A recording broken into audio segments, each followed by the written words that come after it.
BPBD Provinsi Sumatera Selatan menggelar simulasi penanggulangan bencana. Dalam peringatan Hari Kesiapsiagaan Penanggulangan Bencana, simulasi bencana yang perlu juga diperhatikan jika adanya bencana, masyarakat tetap tenang dan tidak panik. Dalam rangka memperingati Hari Kesiapsiagaan Bencana tahun 2024, Badan Penanggulangan Bencana Daerah Provinsi Sumatera Selatan menggelar kegiatan simulasi dalam upaya penanganan bencana yang kerap terjadi di Provinsi Sumatera Selatan. Adapun bencana yang disimulasikan adalah banjir bandang yang terjadi di Kabupaten Musirawas Utara. Dalam simulasi tersebut, puluhan personil BPBD Sumsel ikut serta menjadi warga yang terdampak banjir, serta kesigapan BPBD Sumsel dalam melakukan evakuasi dan penanganan pemberian bantuan dapur umum bagi korban terdampak banjir.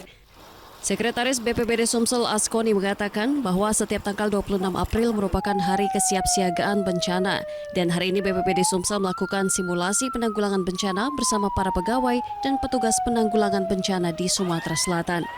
Dalam menghadapi bencana yang perlu diperhatikan adalah early warning system atau sistem peringatan dini, di mana jika adanya bencana, masyarakat tetap tenang dan tidak panik. Kita yang perlu diperhatikan dalam penanggulangan kebencanaan ini adalah early warning system peringatan dini. Sesuai dengan arahan Presiden pada Rakornas ada 5 butir, itu butir ketiga adalah perkuatan pelayanan kebencanaan. Dari Palembang, Muhammad Riza Falevi, iNews melaporkan.